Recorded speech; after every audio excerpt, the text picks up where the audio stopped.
You are Locked On Pistons Postcast, part of Locked On Sports Detroit on the Locked On Podcast Network. Your team every day.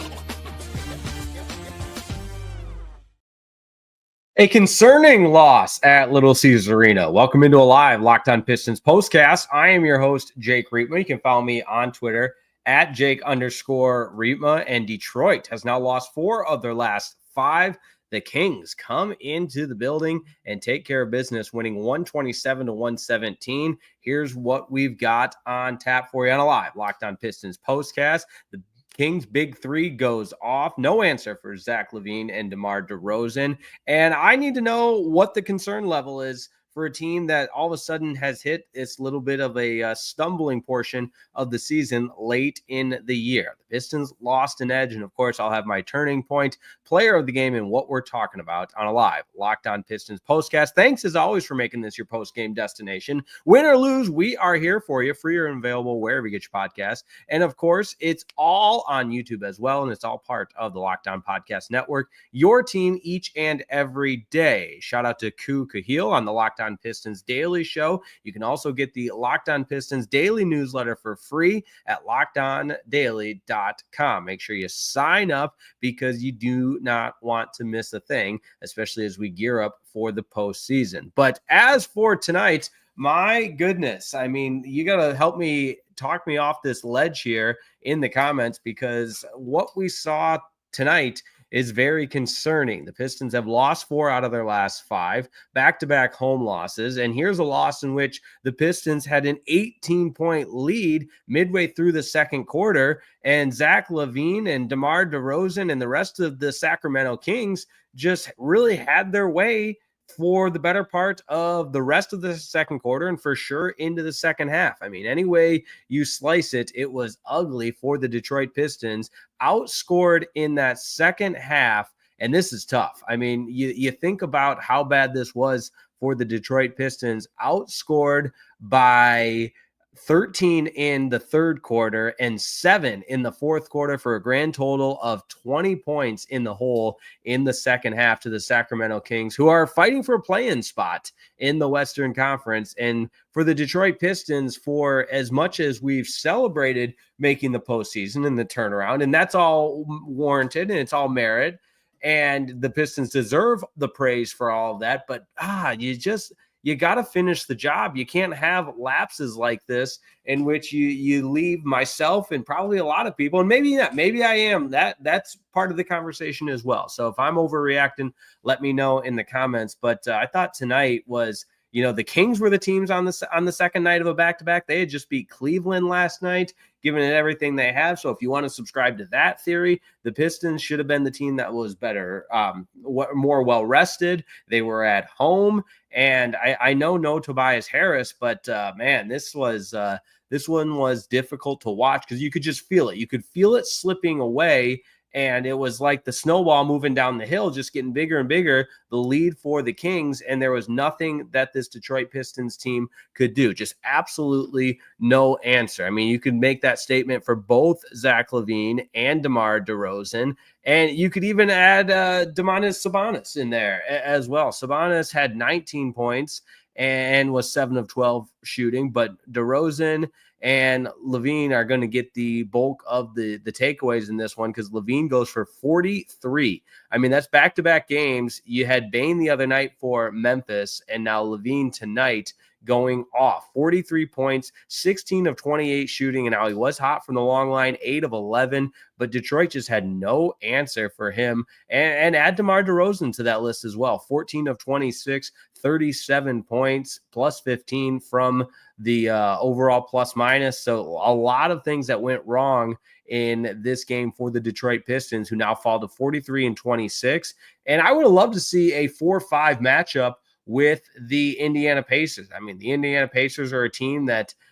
we know the rivalry had been kind of reborn throughout the course of this regular season, with both teams being much more relevant than they had in years past. Would have loved to see, and it's not mathematically impossible, but man, the Pistons need to find a way to stop this funk that they are in, because it has not been good as of late. Now, you do sprinkle in the one win there on the road against Toronto to clinch at least a 6 seed or better, but that is that seems like a distant memory compared to how the last two games have gone. And then before that, the two prior, where you have the losses to Minnesota and Oklahoma City out of the Western Conference. Now, obviously, really good teams, but point being, the Pistons need to find a way to get back into the win column, because you look at that upcoming schedule, you've got the Knicks next, and I thought George Blaha and Special K made a good point on the broadcast. If that's going to be your first round matchup, how much do you really want to show? But that being said, do you want that to be your first round matchup? I mean, this was a team that was chasing the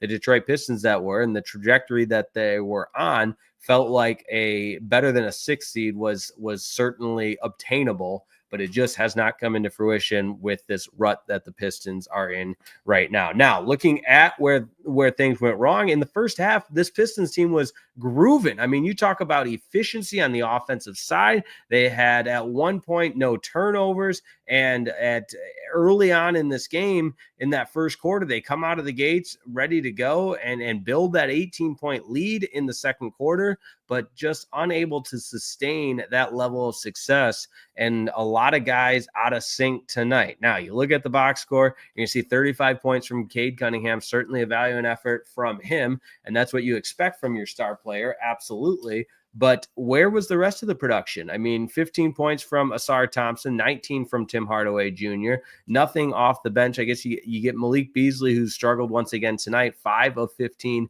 from the long line. And I think just the best way to describe what we'll all be talking about is how this was, in fact, a snowball going down the mountain that you could not stop in terms of what the Sacramento Kings were doing. So let's go ahead and make that our talking segment. This is what you'll be talking about. I want to get into the comments as well, because I can't be the only one thinking this. I can't be the only one concerned with how the Pistons have played the last couple of games, and really a bigger sample size than just a couple games, but 5 games, 1-4 in that 5-game sample size. But I worry about a hot scorer going up against this Detroit Pistons team and whether or not they can stop them. And Zach LaVine, certainly a prolific scorer, DeMar DeRozen, Blaha, and Special K were talking about it. I think he's been in the league 16 years, so obviously an experienced, savvy veteran.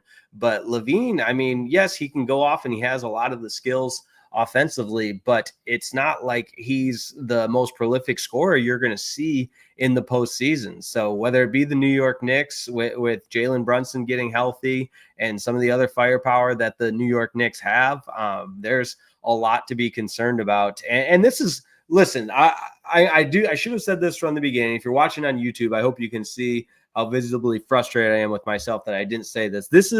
It is refreshing to be here that we're concerned about a playoff postseason matchup that's still way ahead of schedule, that's still beyond our wildest imagination when the season began of where this team could be.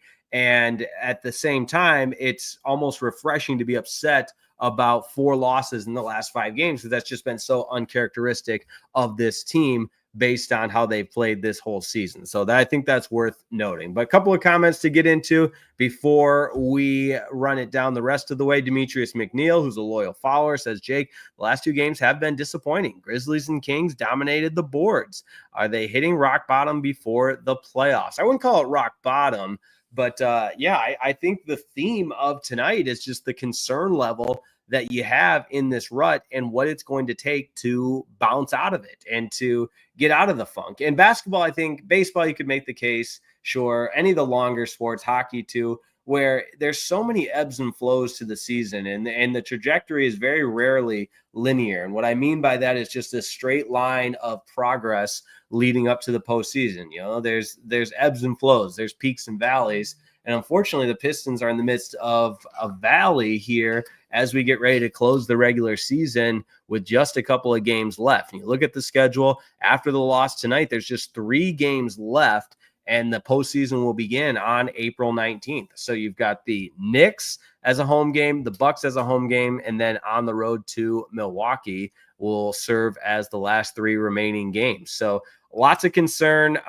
Hopefully someone in the comments can tell me why I shouldn't be so concerned, but I'm certainly feeling the heat for this Pistons team right now, because that effort that they put forth tonight needs to be improved, because if this is what we see in the postseason, it'll be a short return to the postseason. And goodness sakes, my brother and I were going back and forth on this the other day, how long it's been since the Pistons have actually won a postseason game. So the last 2 times they've been swept, and I don't want to go through that again. And I know that when this team plays its best, they look like they can be world beaters and cause some noise in the postseason, and that's what we are hoping for. No doubt about that. All right, don't go anywhere. Coming up, we'll have our player of the game. We'll also have our turning point, and we will continue taking your comments. It's all live, and it's all next on a Locked On Pistons postcast.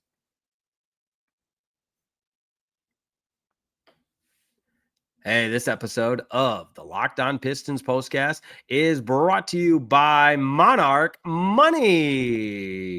Listen up, if you're like me, you've probably had this feeling, and it's probably happened to you before. You open up maybe your mobile app on your checking account, your savings account, whatever it is. You check that bank account and wonder, where did all my money go? Between dining out, online shopping, and entertainment, it's easy to lose track. And that's where Monarch Money comes in, my friends. It's like having your personal CFO giving you full visibility and control over your personal finances. Monarch Money isn't just a budgeting app to help you keep track of stuff. It's much more than that. It is a complete financial command center. What more could you ask for? You can track all your accounts, your investment, and spending all in one place. So you stop managing your money and you start building your wealth. Who doesn't want to do that?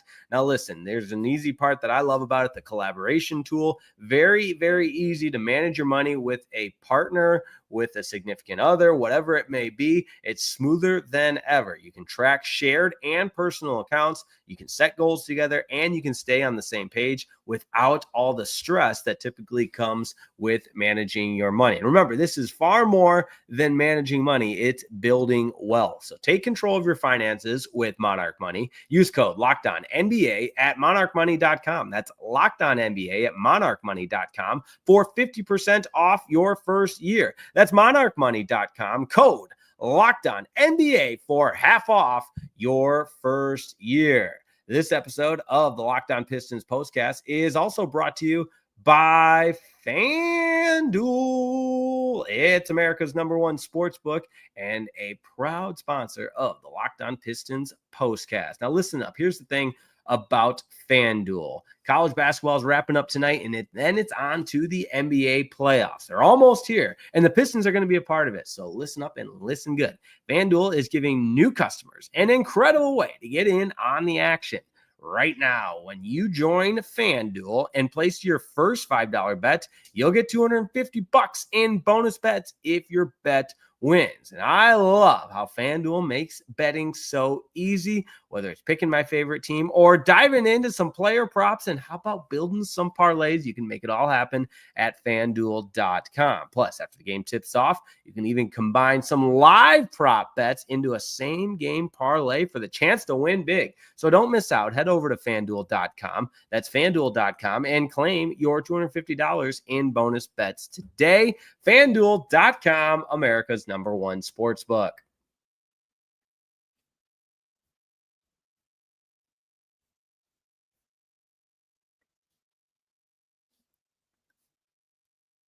All right, let's get right into it. Player of the game tonight. Pretty easy choice. But before we get into that, how about the turning point? Time to reveal where the game was won or lost. It's the turning point.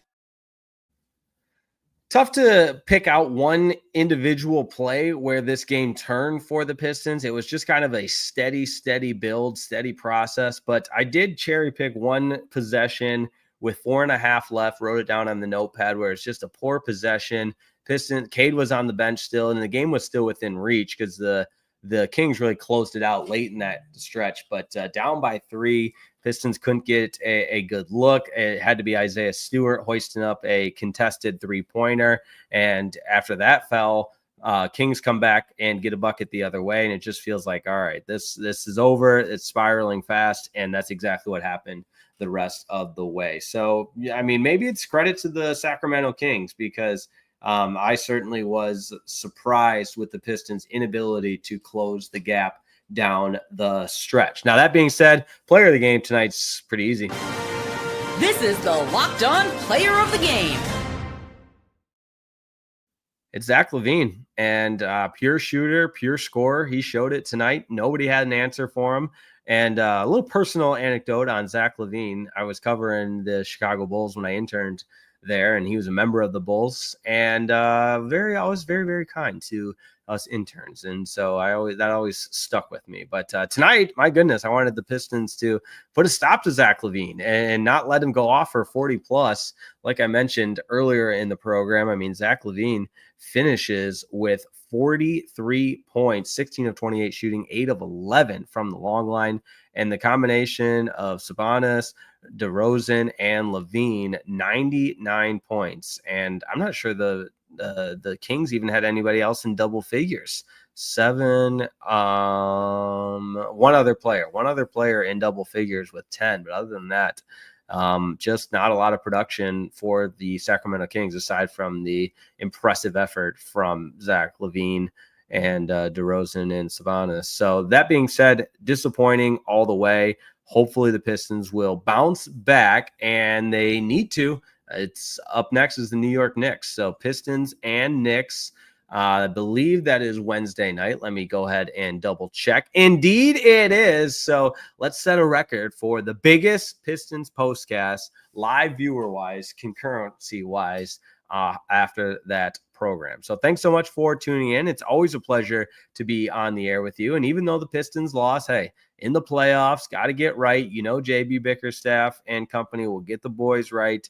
And even though I'm concerned, hopefully they take a look at the tape, a little hard-nosed practice, and we always talk about the resiliency and the grit of this team. So it's a gut check time, I think, is the best way to describe where we're at. So the Kings beat the Pistons. Hey, if you're with us for both our Locked On Tigers postcast and Locked On Pistons postcast, I certainly appreciate it. Busy day. It's April in the D. Nothing else you'd rather be doing. Don't forget to sign up for the free Pistons newsletter at LockedOnDaily.com. Free and available, LockedOnDaily.com.